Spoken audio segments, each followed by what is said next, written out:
Hey everyone, welcome back to my YouTube channel. मैं हूं अलका और लेके आई हूं आपके लिए ज्योग्राफी एनसीईआरटी का अगला चैप्टर जो है जल। तो आज हम देखते हैं इस चैप्टर में हम क्या क्या देखते हैं, क्या क्या सीखते हैं और क्या क्या इम्पोर्टेंट है एग्ज़ाम के लिए। तो बढ़ते हैं अपने चैप्टर में बिना समय बर्बाद किए। तो हमारा आज का चैप्टर है जल और आज हम जल के बारे में पढ़ेंगे।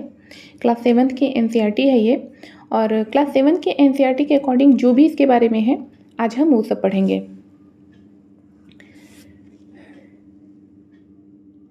जल के बारे में सोचने पर आपके मस्तिष्क में क्या चित्र बनते हैं? आप नदी, जलप्रपात, वर्षा की रिमझिम, अपने नल के जल के बारे में सोचने लगते हैं। बच्चे वर्षा से भरे गड्ढे में कागज़ की नाव बनाकर नाव तैराकर बहुत खुश होते हैं। दोपहर तक गड्ढे में जमा जल गायब हो जाता है। वह जल कहाँ जाता है?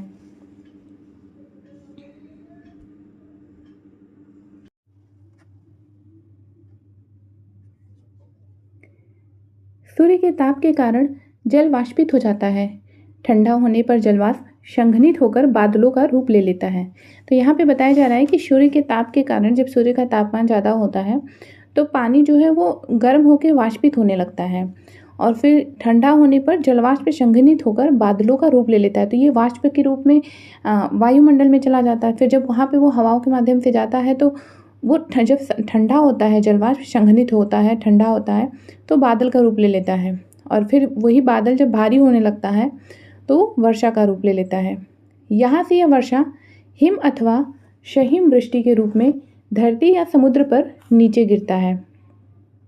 फिर यहाँ पे एक थलसाला बताया जा रहा है कि यह छोटे घर के पौधे रखने का कृत्रिम आहात होता है।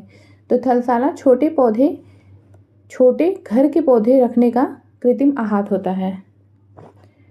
जिस प्रक्रम में जल लगातार अपने स्वरूप को बदलता रहता है और महासागरों, वायुमंडल एवं धरती के बीच चक्कर लगाता रहता है, उस जल को जल चक्र कहते हैं। तो जल चक्र क्या है? वायुमंडल एवं धरती के बीच चक्कर लगाता है और अपने स्वरूप को बदलता रहता है निरंतर, वही जल चक्र है। तो हम यहाँ पे जल चक्र को समझ लेते हैं। ये जो आप इमेज देख रहे हैं ये जल चक्र का ही है। आप यहाँ देख सकते हैं कि ये जल है जो वाष्पित हो रहा है तापमान की वजह से। तो जब ये वाष्पीकरण होता है जल का तो ये ऊपर जाता है। फिर यहाँ पे ऊपर आने के बाद इसका संघनन होता है और ये बादल का रूप लेता है। संघनन होने के बाद जब ये बादल बनता है और बादल जब भारी हो जाता है और काफ़ी ठंडा हो जाता है तो फिर ये वर्षण का रूप लेता है और फिर ये वर्षा के माध्यम से आप देख सकते हैं कि जल फिर से पुनः नीचे आता है और फिर से वही प्रक्रिया शुरू हो जाती है। तो यही है जल चक्र, जो हमने पिछले चैप्टर में भी इसको थोड़ा समझा था। यहाँ पे इमेज के थ्रू आपको अच्छे से समझ में आएगा। हमारी पृथ्वी थलसाला के समान है। जो जल शताब्दियों पूर्व उपस्थित था वही आज भी मौजूद है। जिस जल का प्रयोग आज हम हरियाणा के खेत में सिंचाई के लिए कर रहे हैं, हो सकता है कि वह सैकड़ों वर्ष पहले अमेजन नदी में बहता हो। यहाँ बताया जा रहा है कि जिस जल का प्रयोग आज हम हरियाणा के खेत में सिंचाई के लिए कर रहे हैं, हो सकता है कि वह सैकड़ों साल पहले अमेजन की नदी में बहता हो। तो ये जल चक्र के माध्यम से ही पॉसिबल हो सकता है कि जल चक्र आप समझ सकते हैं। तो आप यहाँ के जल चक्र की जो प्रक्रिया देख रहे हैं तो ज़रूरी नहीं कि यहाँ का जो जल ऊपर गया वो वर्षण के माध्यम से यहीं वापस पुनः नदी में आया। तो ये चीज़ें बदलती रहती हैं। अलवड़ जल के मुख्य स्रोत नदी, ताल, सोते एवं हिमनद है। यहाँ पे एक फैक्ट है कि अलवड़ जल का जो मुख्य स्रोत है नदी, ताल, सोते एवं हिमनद है। तो जो हिमनद है वो अलवड़ जल है, मतलब पीने योग्य साफ जल है। तो हिमनद भी एक अलवड़ जल है। महासागरों एवं समुद्रों का जल लवणीय होता है। इसमें अधिकांश नमक सोडियम क्लोराइड या खाने में उपयोग किया जाने वाला नमक होता है। तो जो महासागर होते हैं, आपको पता है कि महासागरों का पानी नमकीन होता है, तो उसमें जो है कि सोडियम होता है, सोडियम क्लोराइड, जो खाना या फिर जो खाने में इस्तेमाल करने वाला नमक होता है, उसकी वजह से वो पानी लवणीय होता है। यहाँ पे एक थलसाला बनाने के लिए बताया जा रहा है कि एक बड़े जार के 1/4 भाग में मिट्टी भरकर उसे अच्छी तरह दबा दें। इसके ऊपर ह्यूमस की एक पतली परत लगाएं। पहले सबसे बड़े पौधे लगाएं, तदुपरांत उसके चारों ओर छोटे पौधों को व्यवस्थित करें। इसमें जल की फुहार छिड़कें। जार को बंद कर दें। पत्तियों एवं मिट्टी के द्वारा वाष्पित जल संघनित होकर जल की बूंदों के रूप में नीचे गिरता है। हम बढ़ते हैं अपने अगले पेज पर। यहाँ पे एक इमेज दिया गया है पृथ्वी का, मतलब मैप है पृथ्वी का। तो इसमें बताया जा रहा है जो प्रमुख झील हैं और नदियाँ हैं, तो कौन से महाद्वीप में कौन सी झील है, कौन सी नदी है, उसके बारे में बताया जा रहा है। तो आप देख सकते हैं, हम ऑस्ट्रेलिया से शुरू करते हैं। ऑस्ट्रेलिया में आप देख सकते हैं इसकी लोकेशन डार्लिंग झील है, सॉरी डार्लिंग नदी है ऑस्ट्रेलिया में। अच्छा, ये सारी चीज़ें इम्पॉर्टेंट है, ये आप ध्यान रखिएगा कि कौन मैप में कौन सी नदी है या कौन सा झील है, उसकी लोकेशन क्या है, ये आपको ध्यान रखना है। इसके लिए ये बहुत इंपॉर्टेंट है। फिर आप यहाँ देख सकते हैं ये कोरल सागर है। फिर हम इधर आते हैं आगे थोड़ा, दक्षिण चीन सागर। आपको पता है कि दक्षिण चीन सागर है ये। बंगाल की खाड़ी आपको पता ही है, अरब सागर भी आपको पता है। फिर हम आते हैं एशिया महाद्वीप में। एशिया महाद्वीप में देखिए गंगा नदी जो हमारे भारत में है, ब्रह्मपुत्र नदी है जो भारत से होकर बंगाल की खाड़ी में जाती है। फिर एशिया में ही देखिए चीन में होंगहिंग है, होंगहिंग। फिर इधर देख लीजिए कैस्पियन सागर है यहाँ पे। फिर हम आते हैं इधर, अच्छा चीन के पास में देखिए एक पूर्वी चीन सागर भी है। फिर हम आते हैं अफ्रीका में, तो अफ्रीका में है ऑरेंज नदी, कांगो नदी, विक्टोरिया झील, नाइजर नदी, नील नदी। ये सारी चीज़ें आपको ध्यान रखनी है। एग्ज़ाम में इन सारी चीज़ों की लोकेशन पूछी जाती है कि कौन सी नदी कौन से कंट्री से बिलोंग करती है, कौन सी कंट्री की है, तो ये क्वेश्चन बन सकता है एग्ज़ाम में। आपको ध्यान रखना है कि भूमध्य सागर क्या कहाँ है, भूमध्य सागर के आसपास के कौन कौन से देश हैं, कौन कौन से स्टेट हैं। फिर लाल सागर कहाँ है, लाल सागर कौन सा रास्ता है वहाँ से, मतलब कहाँ से होकर गुजरता है। काला सागर है, दनुबी नदी है एक। फिर इधर आप देख लीजिए दक्षिण अमेरिका में है अमेजन नदी, और फिर दक्षिण अमेरिका और उत्तर अमेरिका के बीच में है कैरिबियन सागर। फिर हम ऊपर आते हैं तो मिसिसिपी नदी, साल्ट लेक सिटी, विनिपेग झील, सुपीरियर झील, ह्यूरॉन झील, और फिर ऊपर आइए ग्रेट बियर झील और ग्रेट स्लेव झील। तो ये सारी लोकेशन आपको मैप में पता होनी चाहिए, एग्जाम के पॉइंट ऑफ व्यू से ये इम्पोर्टेंट है। फिर हम आगे बढ़ते हैं। जल का वितरण बताया जा रहा है कि कितना जल कहाँ पे है। हम सभी जानते हैं कि पृथ्वी की सतह का 3/4 भाग जल से ढका हुआ है। यदि धरती पर थल की अपेक्षा जल अधिक है तो अनेक देशों में जल की कमी का सामना क्यों करना पड़ता है। आप सबको पता है कि पृथ्वी पर 1/3 हिस्सा, मतलब 3 हिस्से जल के हैं और एक हिस्सा मतलब महाद्वीप है जिस पे हम रह सकते हैं। फिर भी आपको पता होगा कि कई जगह ऐसी हैं जहाँ पे जल की इतनी अधिक कमी है कि उन्हें पानी पीने के लिए भी खरीदना पड़ता है। तो वो कमी क्यों है जबकि पृथ्वी पे महाद्वीपों से ज़्यादा तो जल है। क्या पृथ्वी पर मौजूद संपूर्ण जल हमारे लिए उपलब्ध है? निम्नलिखित तालिका में जल वितरण का प्रतिशत दिया गया है। जल बहुत ज़्यादा है पर वो हमारे लिए उपयुक्त नहीं है। अलवण जल हम इस्तेमाल करते हैं, पर अलवण जल से ज़्यादा मात्रा लवणीय जल का है। अभी आप आगे देखेंगे कि अलवण जल कितना है। महासागर है, महासागर में 97.3% जल होता है, और 97.3% जल आप समझ सकते हैं कि ये लवणीय जल है। महासागर का जल लवणीय होता है। बर्फ क्षत्रक जो हिमनद होते हैं, जो अलवण जल है वो 2.2% है, मतलब 2.0%। फिर भूमिगत जल देख सकते हैं आप, वहाँ 0.68%। झीलों का अलवण जल, जो झील जिसके जल अलवण हो, वो 0.009% है। फिर स्थलीय समुद्र एवं नमकीन झीलें जो हैं 0.009%। वायुमंडल में जो वाष्प के रूप में जो है वो 0.0019% है, और नदियों का जो जल है 0.0001%। इस तरह आप देख सकते हैं कि 100% जल हो गया। और आप यहाँ पे देखिए कि सबसे ज़्यादा जल महासागरों में है जो लवणीय है। फिर यहाँ बताया जा रहा है लवणता 1000 ग्राम जल में मौजूद नमक की मात्रा होती है। महासागर की औसत लवणता 35 भाग प्रति 1000 ग्राम है। आप ये ध्यान रखिएगा कि लवणता क्या है। 1000 ग्राम जल में मौजूद नमक की मात्रा होती है लवणता। फिर यहाँ बताया जा रहा है कि इजराइल के मृत सागर में 340 ग्राम प्रति लीटर लवणता होती है। तैराक इसमें प्लव कर सकते हैं क्योंकि नमक की अधिकता इसे सघन बना देती है। तो आप समझ सकते हैं कि 340 ग्राम प्रति लीटर लवणता का मतलब कितना ज़्यादा वो जल लवणीय होगा। वहाँ पे पानी एकदम ऐसे क्लियर तो नहीं रह सकता।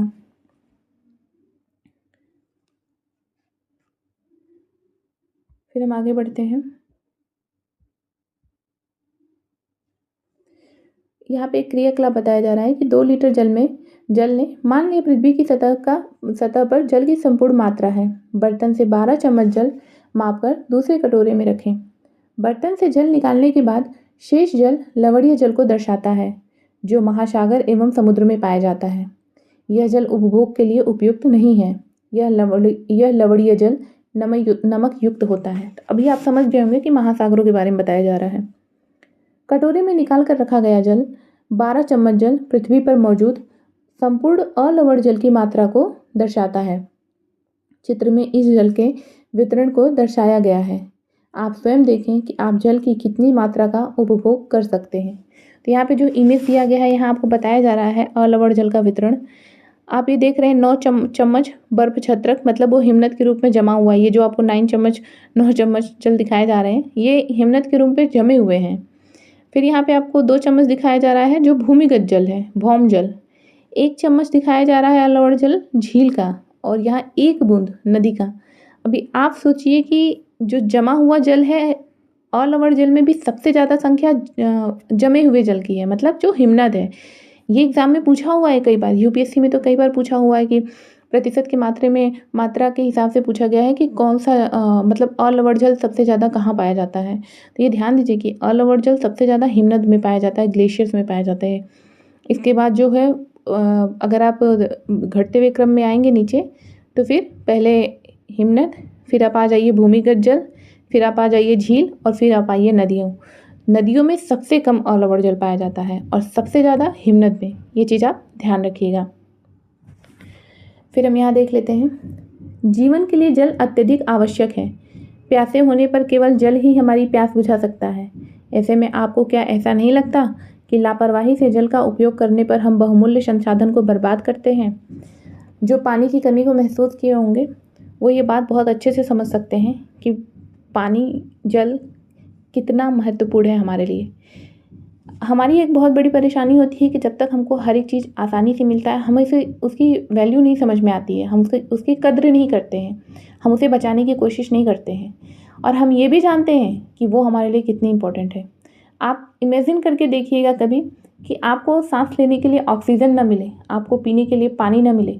हम लोग आज के समय में हम हर चीज़ के पीछे इस तरीके से भाग रहे हैं कि हम ये भूल गए हैं कि हमें जीने के लिए बेसिक चीज़ों में जिन चीज़ों की सबसे ज़्यादा ज़रूरत है, हम उसके ऊपर ध्यान नहीं दे रहे हैं। हम वायु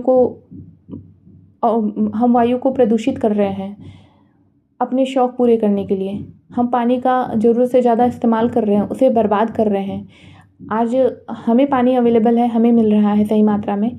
हो सकता है कि हमारी लापरवाही की वजह से कल को हमारे बच्चे हों, हमारे बच्चों के बच्चे हों, उन्हें पानी की कमी हो जाए।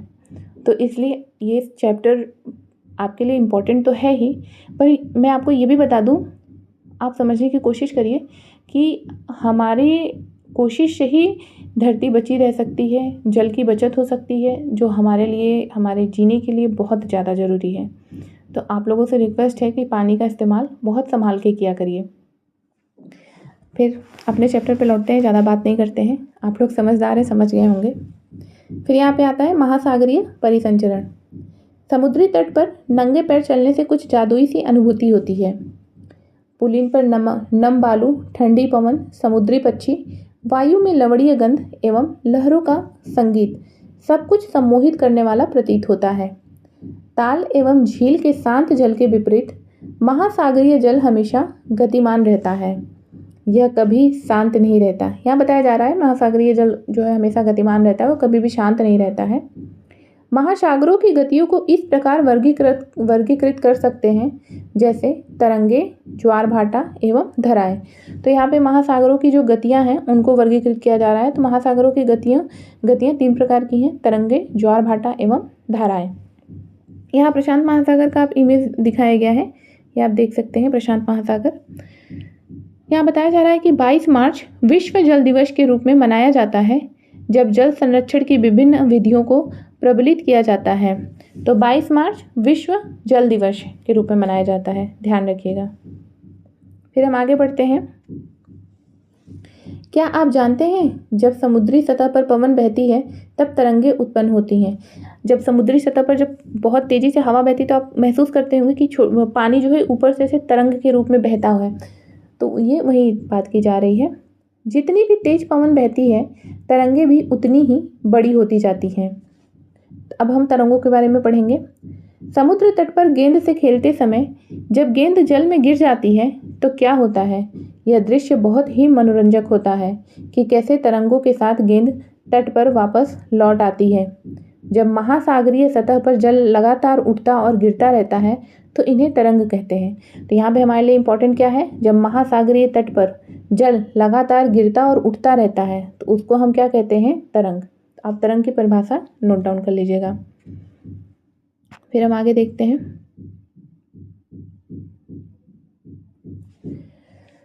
तूफान में तेज वायु चलने पर विशाल तरंगें उत्पन्न होती हैं। इनके कारण अत्यधिक विनाश हो सकता है। भूकंप, ज्वालामुखी उद्गार या जल के नीचे भूस्खलन के कारण महासागरीय जल अत्यधिक विस्थापित होता है। इसके परिणाम स्वरूप 15 मीटर तक की ऊंचाई वाली विशाल ज्वारीय तरंगें उठ सकती हैं, जिसे सुनामी कहा जाता है। तो जो सुनामी है वो तरंगों का ही रुद्र रूप है। यहाँ पे बताया जा रहा है कि जब 15 मीटर तक की ऊंचाई वाली विशाल ज्वारीय तरंगें उठती हैं तो वो सुनामी का रूप ले लेती हैं। तो तरंगों का रुद्र रूप ही सुनामी है। आप इसको नोट डाउन करिएगा। सुनामी की परिभाषाएं यहाँ पे दिया गया है। अब तक का सबसे विशाल सुनामी 150 मीटर मापा गया था। ये तरंगें 700 किलोमीटर प्रति घंटे से अधिक की गति से चलती हैं। 2004 के सुनामी से भारत के तटीय क्षेत्रों में अत्यधिक विनाश हुआ था। सुनामी के बाद अंडमान और निकोबार द्वीप समूह में इंदिरा पॉइंट डूब गया था। तो इंदिरा पॉइंट आप मैप में ढूंढिएगा और ढूंढ के देखिएगा कि इंदिरा पॉइंट मैप में कहाँ है। वो आपको अंडमान निकोबार द्वीप समूह के सबसे नीचे एकदम, ये भारत का देखा जाए तो सबसे दक्षिणतम बिंदु माना जाता है इंदिरा पॉइंट। आप ढूंढिएगा उसको मैप में ताकि आपको ध्यान रहे कि इंदिरा पॉइंट कहाँ पे है। 2004 के सुनामी में इंदिरा पॉइंट डूब गया था। फिर यहाँ पे बताया जा रहा है कि सुनामी जापान भाषा का एक शब्द है जिसका अर्थ है पोताश्रय तरंगे, क्योंकि सुनामी आने पर पोताश्रय नष्ट हो जाते हैं। तो सुनामी का एक नाम भी है पोताश्रय तरंगे, मतलब सुनामी का ही नाम, सुनामी एक जापानी शब्द है, उसका अर्थ होता है पोताश्रय तरंगे। फिर हम आगे बढ़ते हैं। यहाँ सुनामी का एक केस स्टडी दिया जा रहा है, सुनामी पृथ्वी का तांडव। 26 दिसंबर 2004 को हिंद महासागर में सुनामी तरंगों अथवा पोताश्रय तरंगों के कारण अत्यधिक विनाश हुआ। ये तरंगे उस भूकंप का परिणाम थी जिसका अधिकेंद्र सुमात्रा की पश्चिमी सीमा पर था। इस भूकंप की तीव्रता रिक्टर पैमाने पर 9.0 मापी गई थी। हमने जब पिछला चैप्टर पढ़ा था तो वहाँ पे हम इसका जिक्र किया था हमने। यहाँ पे आप देख सकते हैं कि सुनामी तरंगों की वजह से कितना विनाश हुआ और उसी तरंगों का परिणाम हुआ भूकंप। तो भूकंप क्यों आया? तरंगों की वजह से। वो तरंगे जो सुनामी का रूप ले ली थी, जो रुद्र रूप ले ली थी, उसकी वजह से आप देख सकते हैं यहाँ पे कि 9.0 मतलब 9 रिक्टर स्केल पे जो उसकी तीव्रता थी, 9 तीव्रता का भूकंप आया था, जो बहुत ही विनाशकारक होता है। जब हमने भूकंप पढ़ा था तो वहाँ पे मैंने आपको बताया था कि भूकंप जो होता है वो कितने पैमाने पे ज़्यादा तीव्र होता है और कितने पैमाने पे नॉर्मल होता है। भारतीय प्लेट बर्मा प्लेट के नीचे धंस गई थी और समुद्र तल में अकस्मात गति उत्पन्न हो गई। इस कारण यह भूकंप आया। महासागरीय तल लगभग 10 से 20 मीटर तक विस्थापित हो गया और नीचे की दिशा में झुक गया। इस विस्थापन के कारण निर्मित अंतराल को भरने के लिए विशाल मात्रा में महासागरीय जल उसी ओर बहने लगा। फलस्वरूप दक्षिणी एवं दक्षिण पूर्वी एशिया के समुद्री तटों से जल हटने लगा। भारतीय प्लेट के बर्मा के प्लेट के नीचे चले जाने पर जल वापस समुद्र तट की ओर लौटा। यह सुनामी लगभग 800 किलोमीटर प्रति घंटे की गति से आया, जिसकी तुलना व्यावसायिक वायुयानों की गति से की जा सकती है और इसके परिणाम स्वरूप हिंद महासागर के कुछ द्वीप पूर्णतः डूब गए। भारतीय सीमा का ध्रुव दक्षिणी बिंदु इंदिरा पॉइंट, जो अंडमान निकोबार द्वीप समूह में स्थित, पूरी तरह से डूब गया। जब सुमात्रा में भूकंप के अधिकेंद्र से तरंगे सुमात्रा की तरफ से अंडमान द्वीप समूह एवं श्रीलंका की ओर बढ़ी, तरंगों की लंबाई कम हो गई। जल की गहराई भी कम होने के साथ साथ इनकी गति भी 700 से 900 किलोमीटर प्रति घंटे से 70 किलोमीटर प्रति घंटे तक कम हो गई। समुद्र तट से सुनामी तरंगे 3 किलोमीटर तक की गहराई तक गईं, जिनके फलस्वरूप 10,000 से भी अधिक लोगों की मृत्यु हो गई और 1 लाख से अधिक घर प्रभावित हुए। भारत में आंध्र प्रदेश के तटीय प्रदेश, तमिलनाडु, केरल, पुदुचेरी एवं अंडमान एवं निकोबार द्वीप समूह सर्वाधिक प्रभावित हुए। तो ये जो केस स्टडी है उसके बारे में बताया जा रहा है। यद्यपि पहले से भूकंप का अनुमान लगाना संभव नहीं है, फिर भी बड़ी सुनामी के संकेत 3 घंटे पहले मिल सकते हैं।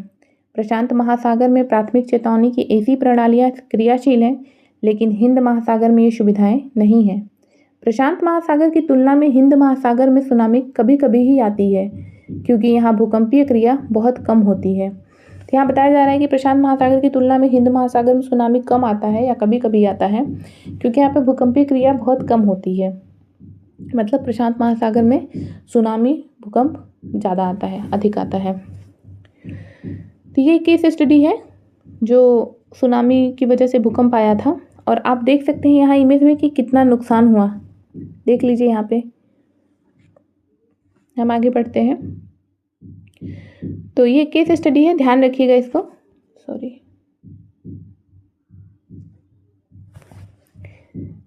दिसंबर 2004 में जिस सुनामी ने दक्षिण एवं दक्षिण पूर्वी एशिया के तटों पर तबाही मचाई, वह पिछले कई सौ वर्षों की सर्वाधिक विनाशकारी सुनामी थी।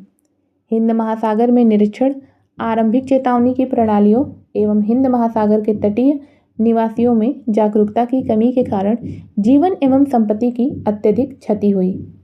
सुनामी आने का प्रथम संकेत यह होता है कि तटीय क्षेत्र से जल में तेजी से कमी आती है और फिर विनाशकारी तरंगें उठने लगती हैं।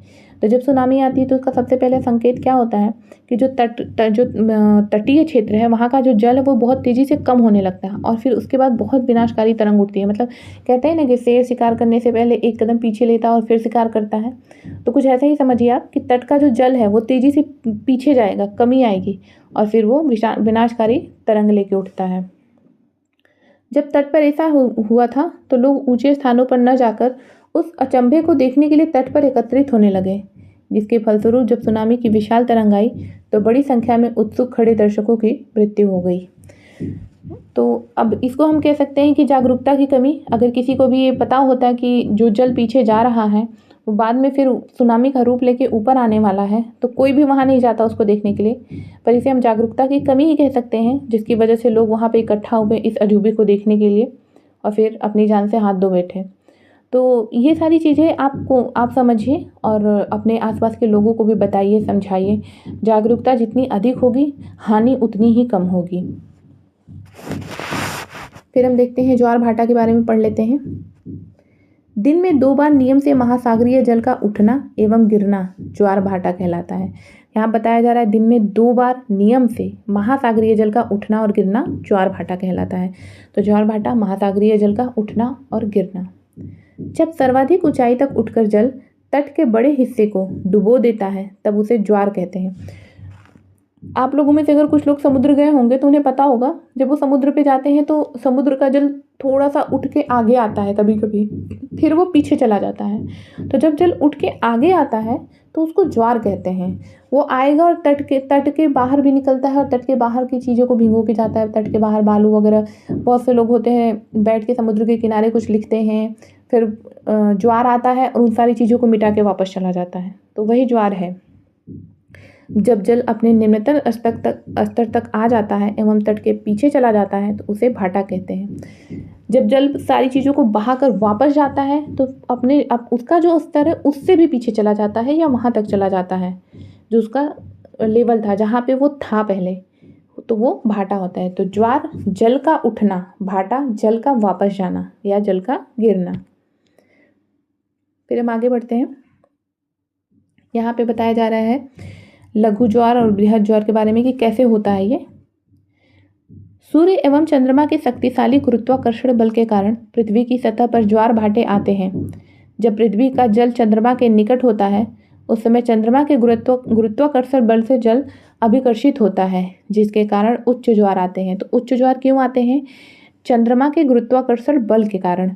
तो अगर उच्च ज्वार के लिए अगर जिम्मेदार या ज्वार के लिए प्रेरित जो कारक है वो चंद्रमा का गुरुत्वाकर्षण बल है। ये भी एग्जाम में पूछा गया है, आप ध्यान दीजिएगा और इन सारी चीज़ों को नोट डाउन करिएगा। पूर्णिमा एवं अमावस्या के दिनों में सूर्य, चंद्रमा एवं पृथ्वी तीनों एक सीध में होते हैं। इस समय सबसे ऊंचे ज्वार उठते हैं। तो जब पूर्णिमा या अमावस्या होती है तो उस समय क्या होता है कि चंद्रमा, सूर्य और पृथ्वी तीनों एक लाइन में होते हैं, जिसकी वजह से ज्वार जो है सबसे ज़्यादा उठता है, बहुत ऊंचा उठता है। इस ज्वार को बृहद ज्वार कहते हैं। तो बृहद ज्वार क्या है? चंद्रमा और पूर्णिमा, मतलब पूर्णिमा एवं अमावस्या के समय में जब पृथ्वी, सूर्य और चंद्रमा तीनों एक लाइन में होते हैं तो सबसे ऊंचे ज्वार उठते हैं, जिसको हम बृहद ज्वार कहते हैं। नाम से आप समझ रहे होंगे, बृहद का मतलब होता है बड़ा, सबसे बड़ा। लेकिन जब चांद अपने प्रथम एवं अंतिम चतुर्थांश में होता है तो चांद एवं सूर्य का गुरुत्वाकर्षण बल विपरीत दिशाओं से महासागरीय जल पर पड़ता है, परिणाम स्वरूप निम्न ज्वार भाटा आता है। तो ऐसे ज्वार को लघु ज्वार भाटा कहते हैं। तो जब चंद्रमा, चांद अपने प्रथम एवं अंतिम चतुर्थांश में होता है तो चांद और सूर्य का गुरुत्वाकर्षण बल तब कम होता है, विपरीत दिशा में लगता है। इसकी वजह से लघु ज्वार भाटा आता है। उच्च ज्वार नौ संचालन में सहायक होता है। ये जल स्तर को तट की ऊंचाई तक पहुंचाते हैं। ये जहाज को बंदरगाह तक पहुंचाने में सहायक होते हैं। उच्च ज्वार मछली पकड़ने में भी मदद करते हैं। यहाँ पे ज्वार भाटा से क्या क्या फ़ायदे हैं वो बताए जा रहे हैं। आपको आंसर राइटिंग में हेल्प करेगा, तो आप इसको नोट कर सकते हैं कि ज्वार और भाटा के फ़ायदे भी होते हैं। ज्वार और भाटा आने पर काफ़ी हेल्प भी होती है। तो आप यहाँ से समझ सकते हैं कि उच्च ज्वार नौ संचालन में सहायक होते हैं। उच्च ज्वार जब आता है, जब पानी आगे बढ़ता है तो जो नौ संचालन होता है उसको भी धकेलता है, तो उसको चलाने में सहायता मिलती है। जल स्तर को तट की ऊंचाई तक पहुंचाते हैं। ये जहाज को बंदरगाह तक पहुंचाने में सहायक होते हैं। उच्च ज्वार मछली पकड़ने में भी मदद करते हैं।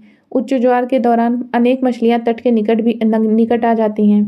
तो ये सब होते हैं फ़ायदे ज्वार भाटा के, स्पेशली ज्वार के, भाटा के नहीं, ज्वार के। तो आप यहाँ पे देख सकते हैं ये लघु ज्वार का चित्र दिखाया जा रहा है, लघु ज्वार भाटा।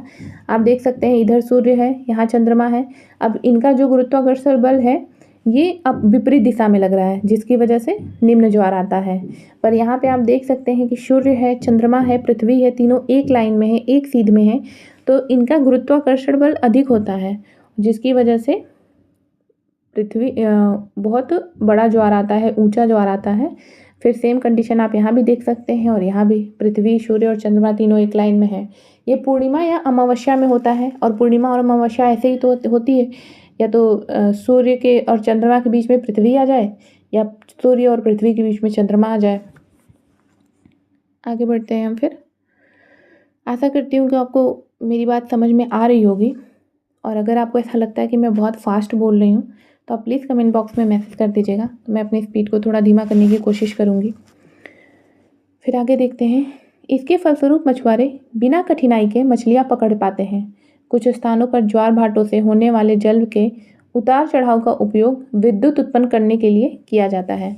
तो ज्वार भाटा से विद्युत भी उत्पन्न होता है। ज्वार भाटा का जो उतार और चढ़ाव होता है उससे विद्युत उत्पन्न किया जाता है, तो विद्युत उत्पन्न करने में भी ये सहायक है। तो अब ज्वार और भाटे से विद्युत उत्पन्न किया जाता है, और ज्वार से जो भी फायदे हैं आप उसको एक एक पॉइंट में लिख सकते हैं। महासागरीय धाराएं यहाँ बताई जा रही हैं। महासागरीय धाराएं निश्चित दिशा में महासागरीय सतह पर नियमित रूप से बहने वाली जल की धाराएं होती हैं। महासागरीय धाराएं गर्म या ठंडी हो सकती हैं। सामान्यतः गर्म महासागरीय धाराएं भूमध्य रेखा के निकट उत्पन्न होती है एवं ध्रुवों की ओर प्रवाहित होती है। ठंडी धाराएं ध्रुवों या उच्च अक्षांशों से उष्णकटिबंधीय या निम्न अक्षांशों की ओर प्रवाहित होती है। लेब्राडोर महासागरीय धाराएं शीत जल धाराएं होती हैं। तो यहाँ पे बताया जा रहा है कि ठंडी धाराएं ध्रुवों या उच्च अक्षांशों से उष्णकटिबंधीय या निम्न अक्षांशों की ओर प्रवाहित होती हैं। तो आप समझ सकते होंगे कि जब ध्रुवों से ही ठंडी धाराएं आएंगी और उष्णकटिबंधीय या निम्न अक्षांशों की ओर प्रवाहित होंगी, और लेब्राडोर महासागरीय धाराएं शीत जल धाराएं हैं। तो ये नाम याद रखिएगा, आगे जब हम पढ़ेंगे तो वहाँ पे हम सारी ठंडी और गर्म धाराओं के बारे में पढ़ेंगे डिटेल में। पर यहाँ पे एनसीईआरटी पढ़ रहे हैं हम, तो एनसीईआरटी के अकॉर्डिंग जो दिया गया है हम वही पढ़ेंगे। तो यहाँ पे लेब्राडोर महासागरीय धाराएं शीत जल धाराएं हैं, ये आप ध्यान रखिएगा। कभी कभी पूछा जाता है एग्जाम में कि गर्म धाराएं कौन सी हैं, शीत धाराएं कौन सी हैं, जबकि गल्फ स्ट्रीम गर्म धाराएं हैं। तो नाम से आप गल्फ गर्म आप कनेक्ट करके याद रखिएगा कि गल्फ स्ट्रीम गर्म जल धाराएं होती हैं। महासागरीय धाराएं किसी क्षेत्र के तापमान को प्रभावित करती हैं। गर्म धाराओं से स्थलीय सतह का तापमान गर्म हो जाता है। जिस स्थान पर गर्म एवं शीत जलधाराएं मिलती हैं वह स्थान विश्व भर में सर्वोत्तम मत्स्य क्षेत्र माना जाता है। तो ये भी पूछा गया है एग्ज़ाम में कि जहाँ पे गर्म और ठंडी जलधाराएं मिलती हैं वो जगह किस लिए सबसे ज़्यादा महत्वपूर्ण होता है, तो मत्स्य क्षेत्र के लिए। ये ध्यान रखिएगा आप। फिर हम आगे देखते हैं। यहाँ पे देखिए बताया जा रहा है क्रियाकलाप। एक बाल्टी को नल के पानी से 3/4 भरें। बाल्टी के एक ओर निमज्जन छड़ डालकर पानी को गर्म करें। दूसरी ओर फ्रिज से निकली बर्फ डालें। एक बूंद लाल स्याही डालकर संवहन की प्रक्रिया के द्वारा धारा के मार्ग का निरीक्षण करें। यहाँ पे एक क्रियाकलाप दिया जा रहा है। जापान के आसपास एवं उत्तर अमेरिका के पूर्वी तट इसके कुछ उदाहरण हैं। तो जापान के आसपास और उत्तर अमेरिका के पूर्वी तट मत्स्य क्षेत्र के लिए उदाहरण हैं जहाँ पे ठंडी और गर्म जलधाराएं मिलती हैं। फिर यहाँ पे देखिए वही इमेज है जिसमें बताया गया है गर्म जलधारा ठंडी जलधारा। इस इमेज से हम समझ सकते हैं। जैसे देखिए यहाँ पे शीत धारा को ब्लू कलर से दर्शाया गया है और गर्म धारा को रेड से। तो जो रेड है वो गर्म है और जो ब्लू है वो ठंडी है। तो आप देख सकते हैं कि यहाँ पे पश्चिमी ऑस्ट्रेलियन धारा जो दिखाई जा रही है ये ठंडी धारा है। फिर इधर देख लीजिए जितनी भी रेड कलर से दिखाई गई हैं वो सारी गर्म है और जो ब्लू कलर से दिखाई गई हैं वो सारी ठंडी हैं। तो यहाँ पे आप देख सकते हैं विषुवतीय विपरीत धारा, हम्बोल्ट पेरू की धारा। फिर इधर आइए कैलिफोर्निया की धारा। इसको हम जब आगे पढ़ेंगे तो इसको डिटेल में पढ़ेंगे तब मैं आपको इसको बहुत अच्छे से समझाऊंगी कि ये धाराएं कैसे चलती हैं। यहाँ पे आप देख सकते गल्फ स्ट्रीम गर्म जल की धारा, लेब्राडोर की धारा जो हमने पढ़ी थी ठंडी। फिर ये है कैनरीज धारा, कैनरीज। फिर इक्वाडोर विपरीत धारा है इधर वेनेजुएला की धारा है। ये नाम जो है कि वहाँ के आसपास के इलाके के नाम पे है। वेनेजुएला यहाँ पास में है इसके लिए से है। ये फॉकलैंड धारा है। फिर इधर देख लीजिए ब्राज़ीलियन धारा, इक्वाडोर विपरीत धारा। फिर उत्तरी अटलांटिक अफवाह गल्फ स्ट्रीम। आप इसको पूरा ध्यान से देखिए, ये आपको समझ में आएगा। बस इतना ध्यान दीजिए अभी कि कौन सी ठंडी है कौन सी गर्म जलधारा है। जहाँ गर्म एवं ठंडी जलधाराएं मिलती हैं वहाँ कोहरे वाला मौसम बनता है। इसके फलस्वरूप नौ संचालन में बाधा उत्पन्न होती है। तो जब गर्म और ठंडी जलधारा मिलती है तो वहाँ उसका फ़ायदा ये होता है कि वहाँ मत्स्य क्षेत्र बहुत अच्छा होता है, वहाँ पे मछलियाँ ज़्यादा पाई जाती हैं। पर जहाँ ठंडा और गर्म जल मिलता है उसका नुकसान ये होता है कि वहाँ का जो मौसम होता है वो कोहरे वाला बन जाता है, जिसके बाद फिर नौ संचालन में बाधा उत्पन्न होती है। तो इसके एक फ़ायदा एक नुकसान दोनों हैं। तो यहाँ पे हमारा चैप्टर समाप्त होता है। देखिए मुझे पता है कि बैकग्राउंड में बहुत साउंड आया है, उसके लिए आई एम एक्सट्रीमली सॉरी। आज मैंने बहुत ट्राई किया वीडियो बनाने के लिए पर मुझे बहुत सारी प्रॉब्लम्स आई, मैं पूरे दिन वीडियो नहीं बना पाई क्योंकि कुछ न कुछ साउंड बैकग्राउंड में बहुत ज़्यादा था आज, बहुत ही ज़्यादा। पर मुझे वीडियो तो बनाना ही था इसलिए इस साउंड को मैं इग्नोर करके वीडियो बनाई। तो आप भी प्लीज़ इसे इग्नोर करके वीडियो को पूरा देखिएगा और प्लीज़ चैनल को लाइक करिए, शेयर करिए, सब्सक्राइब करिए। और कोई भी क्वेरी हो आपको वीडियो से रिलेटेड तो आप मुझे कमेंट बॉक्स में ज़रूर से मैसेज करें, मैं इसको सुधारने की कोशिश करूँगी। और जो चीज़ें आपको नहीं समझ में आती हैं वो भी बताऊँगी आपको अगर आप फिर से कमेंट करते हैं तो। और वीडियो को देखने के लिए आपका बहुत बहुत धन्यवाद। चैनल को लाइक करिए, शेयर करिए, सब्सक्राइब करिए और पढ़ते रहिए, मोटिवेटेड रहिए। फिर मिलते हैं आपसे अगले वीडियो में, तब तक के लिए बाय।